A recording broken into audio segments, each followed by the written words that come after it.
Hello friends, welcome back. ఈ రోజు మనం పీనాస్ పీతాంబరం గురించి మాట్లాడుకుందాం. వీడి పీనాస్తనం మనకి అర్థం కాదు, అంతకు మించి దానికి వీడిచ్చే లాజిక్స్ అసలే అర్థం కావు.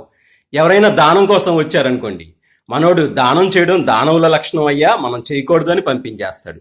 సరే, పీతాంబరం అని పేరు పెట్టారు, ఏమన్నా పట్టు పీతాంబరాలు వేసుకుంటాడా అంటే అది లేదు. బయటికి వెళ్తే పంచె కట్టుకుంటాడు, ఇంట్లో ఉంటే అది లేదు. ఏంటయ్యా అంటే నాకు ప్రకృతికి మధ్య పంచె అనే కంచె ఉండకూడదు అంటాడు. ఇక స్నానం విషయానికి వస్తే సబ్బు వాడిందే లేదు. ఏంటయ్యా అంటే సబ్బుతో స్నానం చేస్తే పుణ్యం రాదు, పూర్వం ఋషులు సాధువులు స్నానం చేసినప్పుడు సబ్బులున్నాయా ఏంటి అంటాడు. సరే, ఓ రోజు వాళ్ళ ఆవిడ పుట్టినరోజు వచ్చింది. మనోడు, ప్రియమణి నీకోసం ఏం తెచ్చానో చెప్పుకో. దేనికి చెప్పుకోవడం, ఏదో నగలు తెచ్చినట్టు. పిచ్చిదానా, దానికంటే ఒక అక్షరం ఎక్కువే తెచ్చానే. అవునా? అవునే, ఇవిగో నగలు అంటే శనగలు. జాగ్రత్తగా వాడుకో, మొత్తం 1/4 కిలో, మళ్ళీ పుట్టినరోజు దాకా రావాలి. Thank you very much friends, మళ్ళీ కలుద్దాం.